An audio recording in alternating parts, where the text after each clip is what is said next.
देखिए मेरे पास रामचंद्र जी खड़े हैं जिनकी पत्नी इन्हें छोड़ के उनके 3 बच्चों को छोड़कर भाग गई है, प्रेमी के संग फरार हो गई। समस्या ये है कि रामचंद्र जी के 3 बच्चे हैं, ये बेटा बेटियां।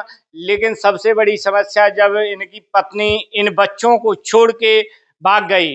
ये गांव कैस्ट थाना जसवंतनगर डिस्ट्रिक्ट इटावा के रहने वाले हैं।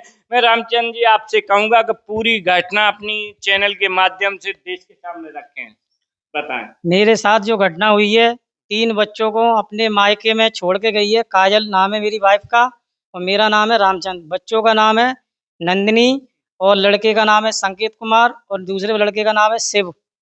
और अपने मायके से रात में 25 तारीख को 2:30 बजे निकल गई और अपनी माँ के पास सो रही थी, यानी मेरी सास के यहाँ।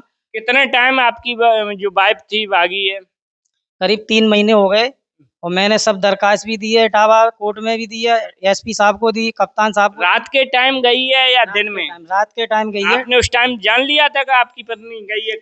मैं भी वहीं पर था, ससुराल में मेरा हुआ था ऑपरेशन पथरी का, तो मैं भी वहीं था। मैंने बोला क्यों ससुराल वाले देखना चाहते तो घर खुद देख जाएं, लेकिन वो लोग नहीं आए। मेरी पत्नी हमसे विवाद किया, खाना भी नहीं बनाया 3 दिन। तो उसके माध्यम से मुझे लड़ के जबरदस्ती लेके गई 25 तारीख को दिन में 1 बजे। कहाँ से भागी, कैस्ट से या ससुराल? ससुराल से। गांव कौन सा? सैदपुर गांव पड़ता है, बिचपुरी खेड़ा सैदपुर गांव। थाना कौन सा? बैतपुरा थाना पड़ता है उनका। वहां से भागी, किसके साथ भागी है? दिनेश प्रजापति के साथ रात में 2:30 बजे। दिनेश प्रजापति कहाँ के रहने वाला है ये? मुरैना जिले में परीक्षा गांव पड़ता है, उनका पड़ता है बसैया थाना। मुरैना मध्य प्रदेश की बात है, जिसके साथ पत्नी का क्या, आपकी क्या नाम? काजल नाम है। काजल मुरैना डिस्ट्रिक्ट के किसी लड़के के साथ भाग गई है। बड़ी समस्या, 3 बच्चों को छोड़ के भागी है। इस क्या नाम है बच्चों का आपका? सबसे बड़ी बिटिया का नाम है नंदिनी और बिटिया तो छोटा है मेरा लड़का, उसका नाम है संकेत कुमार और सबसे छोटे वाले लड़के का नाम है शिव। अच्छा, तो पहले से मतलब आपको पता था कि ये आपस में कोई फोन से बात करते थे? नहीं, बात करते तो कभी नहीं देखा मैंने, लेकिन एक बार चली गई थी इसी के साथ पहले, तब इनको अहमदाबाद से हम पकड़ के ले आए थे। हमने करीब 1.5-2 लाख रुपए खर्च भी किया, उनको वहाँ से पकड़ के ले आए। फिर हमारे पास करीब 1.5 महीने रहीं। उन्होंने थाने में बयान भी कर दिए थे, बैतपुरा थाने में, कि अब ऐसी गलती नहीं करेंगे दोबारा, लेकिन फिर भी उन्होंने दोबारा ये गलती फिर अपनाई। अच्छा, हाँ। तो आप क्या प्रशासन से, प्रशासनिक अधिकारियों से क्या मदद चाहते हो? हम ये मदद चाहते हैं कि मुझे धमकी दे रहे हैं मारने की मेरे बच्चों को, कि जहाँ भी दिखेगा तहीं मार दूंगा, मैं तुझे मार दूंगा, तेरे तीनों बच्चों को मार दूंगा। राम लखन, राजा राम प्रजापति, शिवराम प्रजापति और दिनेश प्रजापति और छोटू प्रजापति, ये पूरा घर हमें धमकी दे रहे हैं बेर बेर फोन कर करके नए नए नंबर से। और राजवीर और दीपा उसी के दोस्त हैं, उन्होंने भी धमकी दी है। 2-1 बार मेरे साथ इटावा में मेरा रास्ता भी घेरा है, लेकिन कुछ लोगों ने मुझे बचाया है, तब हम लोग वहाँ से निकल के आ पाए। हम बच्चों को ले आपको धमकी दी तो इस विषय पे पुलिस प्रशासन को आपने एप्लीकेशन दिया? एप्लीकेशन नहीं दिया था सर, मैंने नहीं दिया सर। हालांकि मैं कहूंगा जब कोई भी आपको धमकी दे तो मतलब प्रशासनिक अधिकारियों को आपको अवगत कराना चाहिए एप्लीकेशन के माध्यम से। इसके लिए मैं क्षमा चाहता हूँ, अगर दोबारा मेरे साथ होगा ऐसा तो जरूर देंगे हम। तो आप क्या चाहते हो कि पत्नी आपकी घर आए या तलाक चाहते हो, क्या चाहते हो आप? हम तो देखो सर, तलाक चाहते हैं हम, बच्चे एक भी देंगे नहीं, तलाक चाहते हैं हम। अच्छा, पत्नी क्या कह रही है आपकी?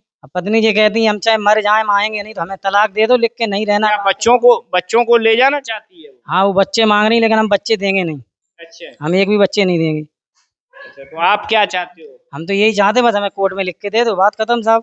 तलाक, डिवोर्स दे दे। हाँ जी। हालांकि आप देख सकते हो, प्रेम कुछ भी करवाए। ये 3 बच्चे छोटे छोटे, इनकी जो मम्मी है अपने आशिक के साथ फरार हो गई है, भाग गई है। हालांकि मैं कहूँगा इन बच्चों का जो पालन पोषण कैसे होगा, छोटे छोटे बच्चे हैं, लेकिन अब इन्हें कौन देखता है इन बच्चों को? बच्चों को मैं ही देख रहा हूँ और मेरे माँ बाप, मम्मी तो मेरी एक्सपायर हो गई, मेरे पिताजी देखते हैं और हम देखते हैं साहब। काम भी नहीं कर पा रहा हूँ बच्चों की खातिर। अब गाड़ी चलाने जाऊँ तो इन बच्चों को कौन पाले, सवेरे खाना बनाना, स्कूल भेजना बच्चों को, काफी समय लग जाता है उसके लिए। और बच्चे तो बच्चे, और हमारा 90,000 रुपए का जेवर ले गई है और कैश भी ले गई है, करीब 2 लाख रुपए कैश। बड़ी बात। क्या नाम है आपका? रामचंद्र नाम है। पत्नी का? काजल देवी। देखो, रामचंद्र जी की जो पत्नी काजल, प्रेम अंधा होता है। बड़ी बात, इन 3 बच्चों को छोड़ के अपने प्रेमी के साथ भाग गई है। बड़ी बात है। हालांकि मैं कहूँगा इन बच्चों का कैसे पालन पोषण होगा ये तो इनके पिता रामचंद्र जानते हैं बच्चों के, लेकिन मैं ये कहूँगा ऐसे कदम न उठाएं जो भी महिलाएं हैं, क्योंकि इन बच्चों का जो बच्चों को माता पिता का प्यार मिलना था तो कहीं ना कहीं माँ का प्यार तो न मिल सका, क्योंकि माँ किसी अपने प्रेमी के साथ यहाँ से भाग गई। बड़ी समस्या। और इस परिवार को, रामचंद्र जी को जो लोग हैं उनके जो प्रेमी हैं वो मारने की भी धमकी देते हैं। पुलिस प्रशासन इस पर संज्ञान ले और इनकी जान माल की सुरक्षा की जाए। बहुत बहुत धन्यवाद। इसी के साथ मैं कपिल यादव, क्रांति भारत, कैस्ट, जसवंत नगर, इटावा, उत्तर प्रदेश।